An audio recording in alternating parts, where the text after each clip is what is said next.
Welcome back, everyone. Your favorite unsponsored YouTuber here, and this is our 4-month update to our subscriber-requested coatings and sealants longevity test. Just had a few failures so far, and this test started before our intense Texas summer heat, where the surface temperatures of this hood got in excess of 180 degrees Fahrenheit or around 82-83 Celsius. So if they have survived that long with some ample rainfall, I'm sure they're going to be pretty decent. So let's jump right into it and see how things are getting on.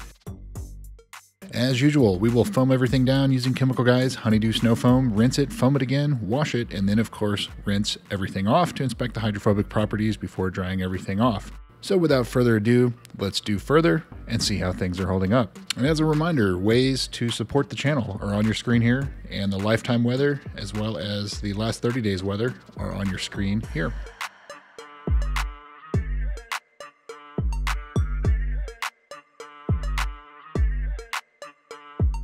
First up, we have Simonized Diamond Plate. Looks like it's holding up quite well. It was a rather tricky coating to install, if I recall correctly. Tech 585 graphene, little weak. Kamikaze 2.0, it's doing all right. Black Rhino's got a little wear on it. Malco Epic Ceramic, looks like it's doing okay. Naziol ZR53, a lot of you guys had requested that. I believe I got that from Amazon. Looks like it's doing all right. Nanobond still looks like it's doing okay as well. And TAC Moonlight, rated for 9 months, made it 4. So that is going to be the first failure this month.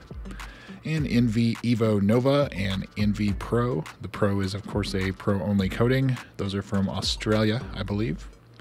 Both doing very well. Shine Supply Beadlock Pro, not failed, but on its way. Hydrophobic's pretty weak there.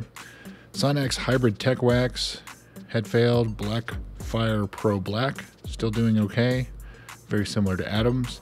Geon Pure Evo, doing okay, and something going on with Geon 1 Evo there.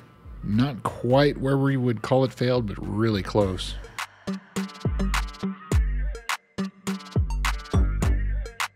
Geon Q2 MOHS Evo, doing strong, very strong. And FaneLab Ceramic Light, extremely hydrophobic. That is a consumer version. Adams Advanced Graphene, hanging in there. And Flitz Ceramic Spray, getting pretty tired. I'm not going to call that fail this month, but it's really close. Art to Shine AIcon, got some wear on it. Art to Shine Hybrid Coat, still doing okay. Art to Shine Nano Graphene and Graphene BX. Both of those, well, really all three of those doing good. And their Graphene Detailer lasted about 2 months. And finally, Black Rhino Graphics. Not looking super strong, but not where we would call it failed. So we do have some changes, and we have one failure this month. We're going to have TAC Moonlight, which is surprising. A lot of you guys requested that. 9 months is what it's expected. Didn't quite make it. Have you guys used any of these? Let me know your thoughts. Anything in the comment section. If you've used them, if you've installed them, how long it's been on your vehicle, etc. So there you go. Thanks again for watching. We'll see you soon.